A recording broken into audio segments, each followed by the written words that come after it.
नमस्कार। उत्तर प्रदेश विशेष देख रहे हैं आप और मैं हूं आपके साथ आशीष प्रमोद गोस्वामी। शुरुआत एक बड़ी और अहम खबर के साथ करेंगे। खबर लखनऊ से आ रही है। बीजेपी की बड़ी बैठक हो रही है। बीजेपी ऑफिस में चुनाव को लेकर यह बैठक, चुनाव प्रभारी धर्मेंद्र प्रधान बैठक में मौजूद है। आज ये लखनऊ पहुंचे हैं।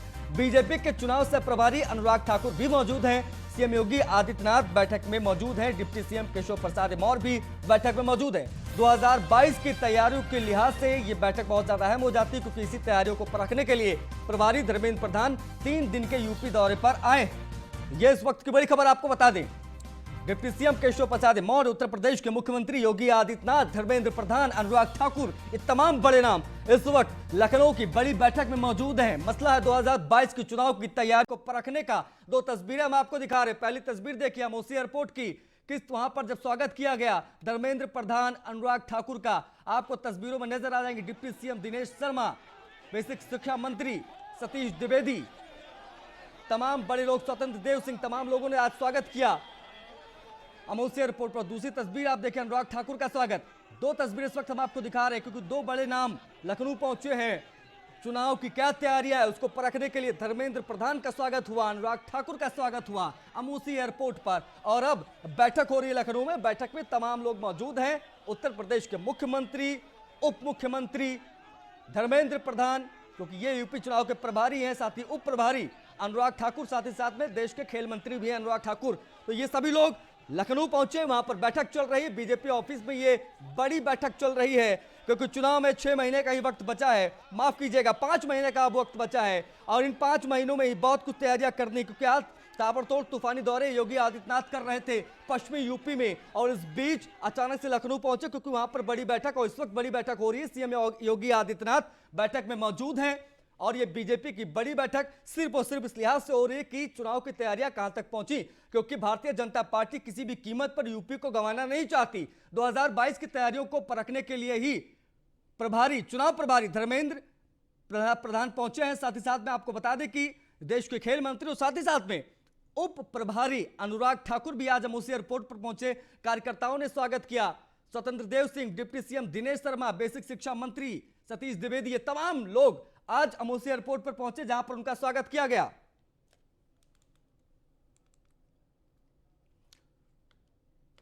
और ज्यादा जानकारी के साथ अश्वनी हमसे सीधा जुड़ रहे हैं लखनऊ से। अश्वनी, क्या जानकारियां निकलकर सामने आ रही इस बैठक से? क्या चीजें निकलकर सामने आ सकती हैं यूपी की सियासत में? बिल्कुल, अगर बात करें जो आज की बैठक है काफी अहम मानी जा रही है, क्योंकि धर्मेंद्र प्रधान जब से यूपी भाजपा के चुनाव प्रभारी बनाए गए हैं विधानसभा को लेकर के, तब से पहली बार वो आए हैं। साथ ही साथ उनके साथ जो 6 प्रभारी बनाए गए हैं, 6 प्रभारी बनाए गए, वो भी लखनऊ पहुंचे हैं। एक बड़ी बैठक, मैराथन बैठक हो रही है, जिसमें जो उत्तर प्रदेश सरकार के तमाम मंत्री हैं, दोनों डिप्टी सीएम हैं, मुख्यमंत्री खुद मौजूद हैं, प्रभारी उत्तर प्रदेश के जो हैं भाजपा के राधा मोहन सिंह वो मौजूद हैं, संगठन मंत्री हैं सुनील बंसल मौजूद है। निश्चित तौर पर इस दौरान जो है 2022 की जो बिसात है वो किस तरह से बैठाई जाए, किसकी जो खिलाड़ी है एकदम सही फिट हो भाजपा। निश्चित तौर पर जिस तरह से इस बार भाजपा है 325 के पार की लगातार वकालत कर रही है कि 325 से ज्यादा सीटें इस बार लाएंगे। निश्चित तौर पर इसको लेकर के तैयारियां पिछले अगर 6 महीने से बात करें तो तमाम बड़े जो नेता हैं भाजपा के केंद्रीय नेता वो लखनऊ आ चुके हैं, चाहे उसमें BL संतोष का नाम हो, चाहे अन्य संगठन से जुड़े लोगों का नाम हो। प्रधानमंत्री भी यहाँ आ चुके हैं, हालांकि वो एक कार्यक्रम के दौरान आए थे। इसके अलावा गृह मंत्री का दौरा हो चुका है। तमाम अन्य मंत्री लगातार आ रहे हैं। निश्चित तौर पर 2022 को लेकर के आज जो है बिसात बैठाई जाएगी, वो फाइनल बिसात मानी जा रही है, क्योंकि आज जो बैठक होगी उसमें जिम्मेदारियां तय होंगी कि किस जो पदाधिकारी की क्या जिम्मेदारी चुनाव में लेकर के होगी। निश्चित तौर पर इसके बाद कल का जो कार्यक्रम है वो गोरखपुर में है धर्मेंद्र प्रधान का। उसके बाद फिर परसों एक बड़ी बैठक उत्तर प्रदेश की राजधानी में होगी। 403 जो विधानसभा, क्या 1 to 1 भी मुलाकात कर सकते हैं इस बैठक के बाद धर्मेंद्र प्रधान और अनुराग ठाकुर बाकी मंत्रियों से? निश्चित तौर पर अंदर तमाम जो उत्तर प्रदेश सरकार के मंत्री हैं वो मौजूद हैं, लेकिन ऐसी संभावना कम ही है कि 1 to 1 मुलाकात करेंगे। हालांकि फीडबैक जरूर लेंगे कि 2022 को लेकर के क्या बेहतर रणनीति हो सकती है। साथ ही साथ जो पिछले दिनों घोषणा हुई थी कि 2022 में जो तमाम जो इस समय चाहे मुख्यमंत्री हो, चाहे दोनों डिप्टी सीएम हो, तमाम अन्य जो महेंद्र सिंह हो, जो लोग चुनाव नहीं लड़ रहे थे इस बार चुनाव लड़ेंगे, तो उनकी सीटों को लेकर के भी चर्चा हो सकती है चुनाव में। मैं आऊंगा, मैं सीटों पर आऊंगा, देखिए अश्वनी जी, स्वागत है आपका। मैं बात करना चाह रहा था, लेकिन मसला यह है कि फिलहाल की अगर बात की जाए, जो तस्वीरें हम आपको दिखा दें, अश्वनी आप बने रहे हमारे साथ। जो तस्वीरें हम आपको दिखा रहे हैं, तस्वीरें देखिए, ये तस्वीरें हैं मुख्यमंत्री योगी आदित्यनाथ जब स्वागत कर रहे थे तमाम मंत्रियों का। चुनाव प्रभारी धर्मेंद्र प्रधान बैठक में मौजूद थे। एक्सक्लूसिव तस्वीरें हम आपको दिखा रहे हैं। बीजेपी ऑफिस में चुनाव को लेकर बैठक हो रही है और ये तस्वीर देखिए किस तरीके से वहां पर एक एक करके योगी आदित्यनाथ सबसे मिलते नजर आए, क्योंकि ये बैठक बहुत ज्यादा अहम है। चुनाव प्रभारी उत्तर प्रदेश पहुंचे हैं धर्मेंद्र प्रधान और अनुराग ठाकुर, और ये देखिए बीजेपी ऑफिस में किस तरीके से स्वागत किया मुख्यमंत्री योगी आदित्यनाथ ने, क्योंकि ये बड़ी बैठक है। मुख्यमंत्री भी आज पश्चिमी यूपी के दौरे पे थे, उस बीच वो लखनऊ पहुंचे। तमाम बैठक में जो भी मंत्री वहां पर मौजूद रहे, लाइव तस्वीरें हम आपको दिखा रहे हैं। बड़ी चीज यह है कि ये बैठक कितनी अहम हो जाती है, इसका अंदाजा आप इस बात से लगा सकते हैं कि मुख्यमंत्री योगी आदित्यनाथ बैठक में मौजूद हैं, डिप्टी सीएम केशव प्रसाद मौर्य बैठक में मौजूद हैं, धर्मेंद्र प्रधान बैठक में मौजूद हैं, अनुराग ठाकुर बैठक में मौजूद हैं, और किस तरीके से आगे की रणनीति बनेगी, किस तरीके से चुनाव आगे बढ़ेगा और चुनाव में क्या रणनीति होगी, सीटों के बंटवारा किस तरीके से होगा, किसको कितनी सीटें मिलेंगी, ये तमाम बड़ी बातें, क्योंकि गठबंधन के साथ भारतीय जनता पार्टी चुनाव में उतरेगी। तमाम पार्टियां इसमें शामिल हैं, चाहे वो निषाद पार्टी हो। ये तमाम बड़ी चीजों को लेकर ये बैठक यहां पर बहुत ज्यादा अहम हो जाती है। आपको बता दें कि धर्मेंद्र प्रधान का 3 दिवसीय दौरा है और ये लाइव तस्वीरें हम आपको दिखा रहे थे। देखिए किस तरीके से पुष्पगुच्छ देकर अनुराग ठाकुर का स्वागत किया गया। स्वतंत्र देव सिंह ने, केशव प्रसाद मौर्य आपको तस्वीरों में नजर आ रहे हैं, और ये स्वागत वहां पर हुआ तमाम मंत्रियों का।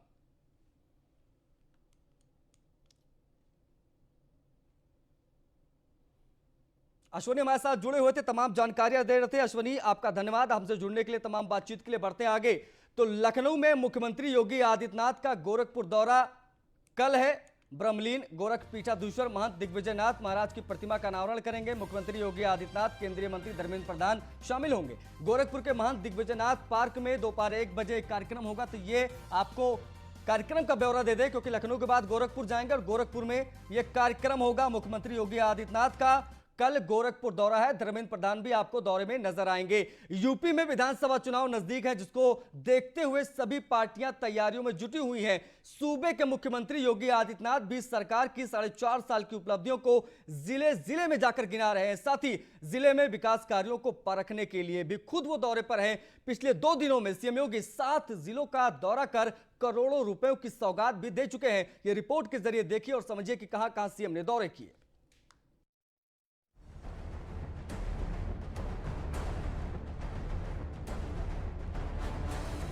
आगामी विधानसभा चुनाव को लेकर पश्चिमी यूपी के जिलों में सीएम योगी लगातार दौरा कर रहे हैं। पिछले 2 दिनों में सीएम योगी 7 जिलों का दौरा कर जनता को करोड़ों की सौगात दे चुके हैं।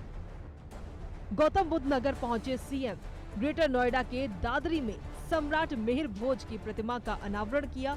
इस दौरान सीएम योगी ने राष्ट्र धर्म को दूसरे धर्मों से सर्वोपरि बताते हुए सरकार की उपलब्धियां गिनाई।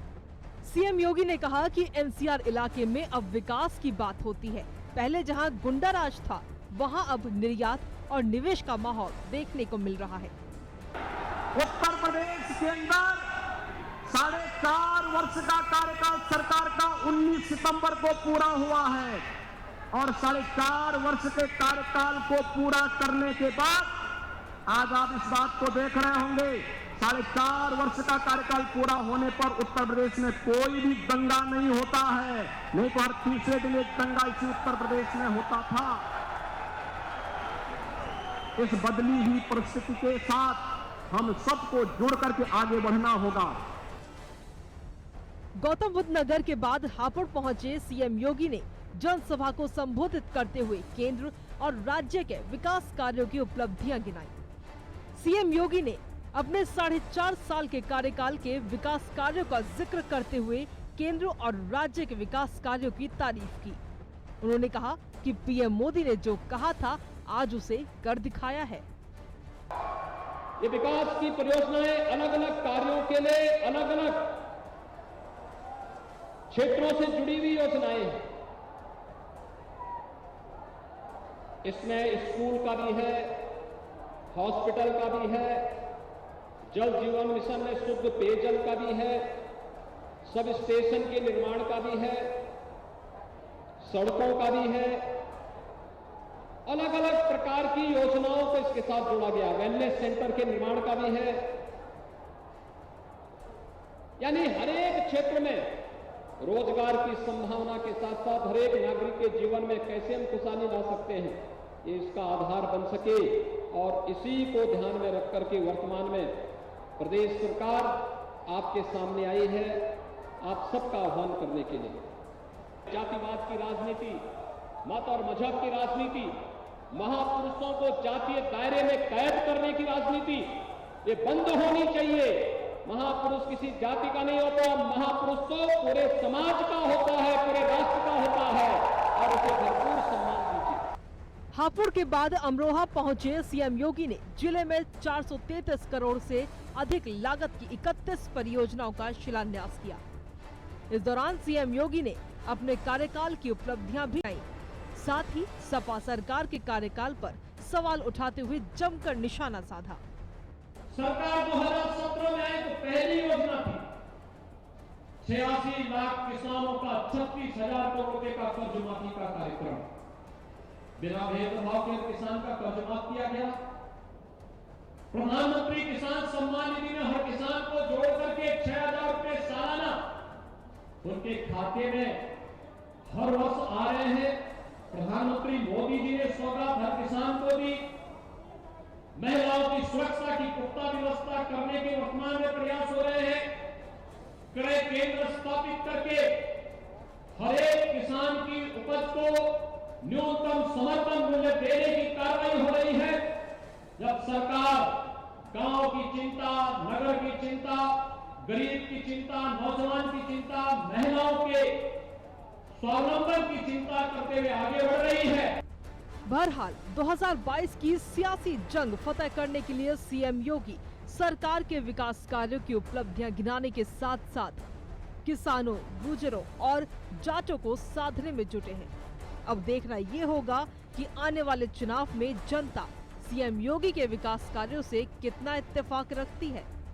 ये तो विधानसभा चुनाव के नतीजे ही बताएंगे। Bureau report, news 1 India.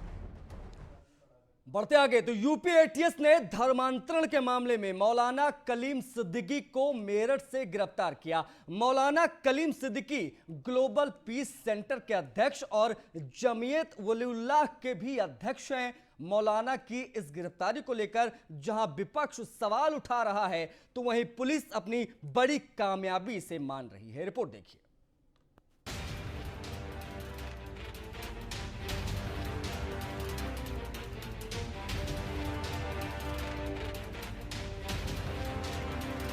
धर्मांतरण मामले में इस्लामी विद्वान मौलाना कलीम सिद्दीकी को एटीएस की एक टीम ने गिरफ्तार किया है। मुजफ्फरनगर के फुलतकार रहने वाला मौलाना कलीम सिद्दीकी का इस्लामिक विद्वानों में बड़ा नाम है। मौलाना की लोकप्रियता का अंदाजा इसी बात से लगाया जा सकता है कि उन्हें देश के साथ ही विदेशों से भी कार्यक्रम में शामिल होने के लिए न्योते आते रहते हैं। संदिग्ध गतिविधि के चलते पहले से ही मौलाना कलीम सिद्दीकी सुरक्षा एजेंसी के निशाने पर थे। पुलिस अधिकारियों का कहना है कि मौलाना कलीम सबसे बड़े धर्मांतरण रैकेट के साथ जुड़े हुए थे। वो जामिया इमाम वलीउल्लाह नाम से एक ट्रस्ट चलाते थे। इसके अंतर्गत कई मदरसे चलते थे। इन मदरसों को बड़ी विदेशी फंडिंग मिलती थी। पुलिस जांच में मौलाना कलीम कई शैक्षणिक, सामाजिक, धार्मिक संस्थाओं की आड़ में धर्मांतरण के काम में लिप्त था, जिसके लिए विदेशों से भारी फंडिंग प्राप्त की जा रही है। आप सभी अवगत हैं कि उत्तर प्रदेश के एटीएस ने 20 जून 2021 को अवैध धर्मांतरण के गिरोह को संचालित करने वाले कुछ लोगों को गिरफ्तार किया था, जिस संबंध में एटीएस के लखनऊ थाने में मुकदमा अपराध संख्या 9/21 विभिन्न धाराओं में कायम हुआ था। ये धाराएं आईपीसी की 420, 120 बी, 153 ए, 153 बी, 295, 511 व 3/5 उत्तर प्रदेश विधि विरुद्ध धर्म संपरिवर्तन प्रतिषेध अधिनियम 2020 कायम हुआ था। उमर गौतम और इसके साथियों को ब्रिटिश आधारित संस्था अल फदा ट्रस्ट से लगभग 57 करोड़ रुपए की फंडिंग की गई थी, जिसके खर्च का ब्यौरा अभियुक्तगण नहीं दे पाए थे। इस संबंध में आज के अभियुक्त को छोड़ के कुल 10 लोग गिरफ्तार हुए थे, जिसमें से 6 व्यक्तियों के विरुद्ध विभिन्न तिथियों में चार्जशीट दाखिल की जा चुकी है तथा 4 व्यक्तियों के विरुद्ध अभी भी विवेचना प्रचलित है। वहीं मौलाना कलीम सिद्दीकी की गिरफ्तार पर संभल में समाजवादी पार्टी के सांसद शफीकुर रहमान बर्क ने सवाल उठाते हुए बीजेपी सरकार पर मुसलमानों को परेशान करने का आरोप लगाया है।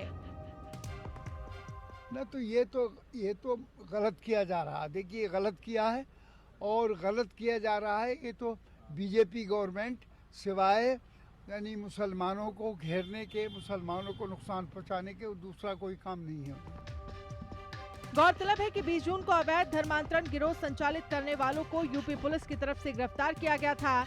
इस संबंध में केस भी दर्ज किया गया था। उमर गौतम और इसके साथियों को ब्रिटिश से संचालित संस्था से करीब 57 करोड़ की फंडिंग की गई थी, जिसके खर्च का ब्यौरा आरोपी नहीं दे पाए। इस मामले में कुल 10 लोगों को गिरफ्तार किया गया है, जिसमें से 6 के खिलाफ चार्जशीट भी दाखिल की जा चुकी है और 4 के खिलाफ जांच चल रही है। भले ही मौलाना की गिरफ्तारी को लेकर विपक्ष सरकार पर सवाल उठा रहा हो, लेकिन पुलिस इसे अपनी बड़ी कामयाबी मान रही है। पुलिस पूछताछ में उमर गौतम और मुफ्ती काजी से लिंक सामने आने के बाद धर्मांतरण के कई और मामलों पर पर्दा उठ सकता है। Bureau report, news 1 India. तो चंदौली पुलिस को नशे के सौदागरों के खिलाफ बड़ी कामयाबी मिली। पुलिस ने नशे के धंधे में लिप्त अंतर्राज्यीय गैंग का खुलासा किया है। गैंग के 6 तस्करों को गिरफ्तार किया गया है। इनके पास से करोड़ों की कीमत के अवैध सामान भी बरामद हुए हैं। पुलिस की गिरफ्त में खड़े ये 6 इंटरस्टेट तस्कर हैं, जो नशे के सौदागर हैं। चंदौली पुलिस की सक्रियता से चंदौली सर्विलांस टीम और अलीनगर पुलिस ने मुखबिर की सूचना से इनको गिरफ्तार किया। आरोपी तस्कर फेंसडिल नामक प्रतिबंधित कप सिरप की भारी खेप बिहार के रास्ते पश्चिम बंगाल को ले जा रहे थे। दरअसल इस सिरप में कोडीन फास्फेट आईपी मिले होने की वजह से इसे प्रतिबंधित किया गया है। चंदौली पुलिस को काफी से सूचना प्राप्त हो रही थी कि ड्रग तस्करों का एक गिरोह प्रतिबंधित दवाओं को उत्तर प्रदेश से ले जाकर बिहार के रास्ते बंगाल ले जा रहा है। इसी क्रम में हमारी स्वाट टीम, सर्विलांस टीम और थाना अलीनगर की पुलिस लगी हुई थी। मुखबिर की सूचना पर चकिया चौराहे पर आज एक अंतर प्रांतीय गिरोह को पकड़ने में सफलता मिली। इस गिरोह में 6 लोग हैं। इनमें से 2 बनारस के, एक आजमगढ़ का, एक प्रतापगढ़, एक चंदौली और एक पश्चिम बंगाल का है। पुलिस ने सूचना मिलने पर बड़े ही सूझबूझ से नशे के सौदागरों को पकड़ने में कामयाबी हासिल की।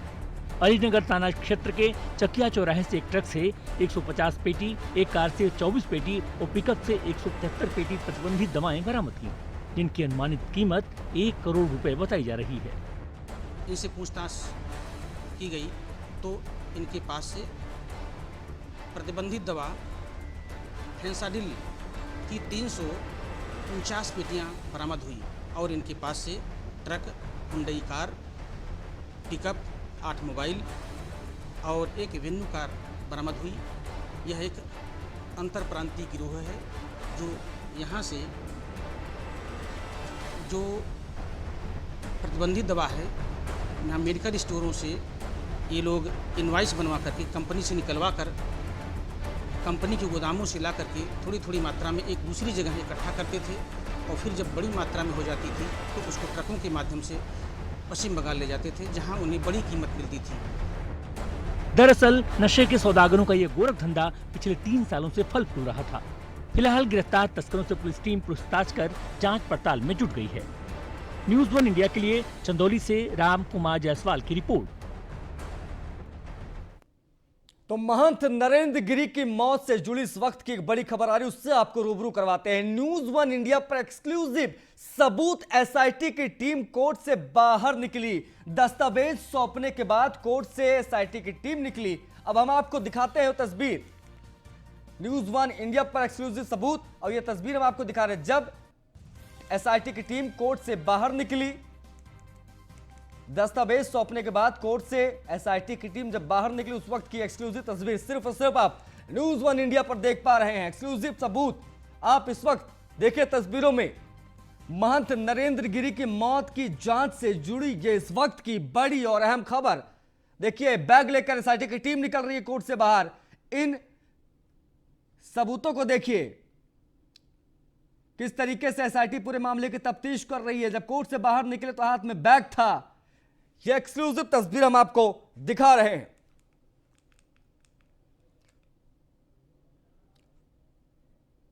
तो बाघंबरी मठ के महंत और अखाड़ा परिषद के अध्यक्ष नरेंद्र गिरी को वैष्णव परंपरा के मुताबिक भू समाधि दी गई।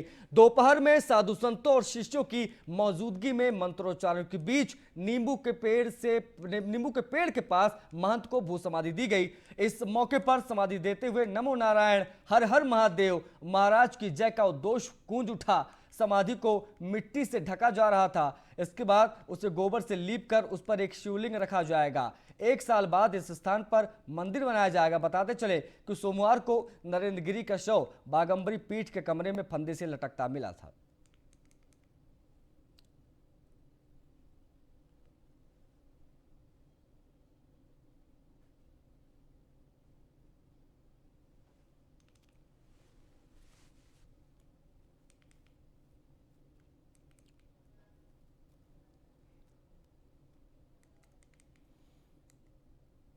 बात करते हैं एक और बड़ी खबर की। तो आनंद गिरी और आद्या तिवारी को 14 दिन की जेल हो गई है। मुख्य न्यायिक मजिस्ट्रेट हरेंद्र नाथ की अदालत ने उन्हें पेश किया गया।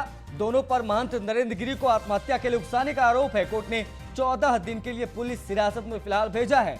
नैनी सेंट्रल जेल भेजे गए आनंद गिरी और आद्या तिवारी। तो ये इस वक्त की बड़ी खबर आपको बता दें कि 14 दिन के लिए इन्हें न्यायिक हिरासत में भेज दिया गया है। पूछताछ आगे भी होती रहेगी। कोर्ट ने आज फैसला सुना दिया कि उनको आज इन्हें कोर्ट में पेश किया गया था। आत्महत्या के लिए उकसाने का आरोप इन पर लगा है।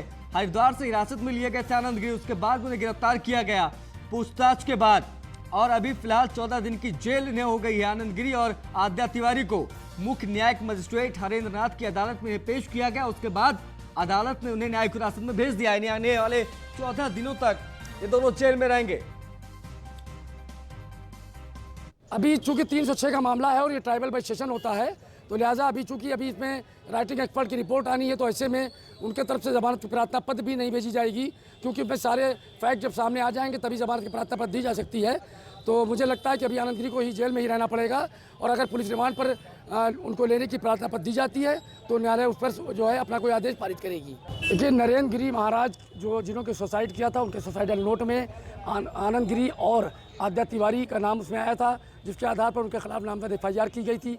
इसमें आज पुलिस ने गिरफ्तार करके इन दोनों को CGM हरेंद्र नाथ की कोर्ट में पेश किया था और 14 दिन की न्यायिक अभिरक्षा में भेजे जाने की मांग की थी, जिसको स्वीकार करते हुए CGM ने 14 दिन की जुडिशियल कस्टडी यानी न्यायिक हिरासत में नैनी केंद्रीय कारागार जेल जो कि प्रयागराज में है उसमें भेज दिया है।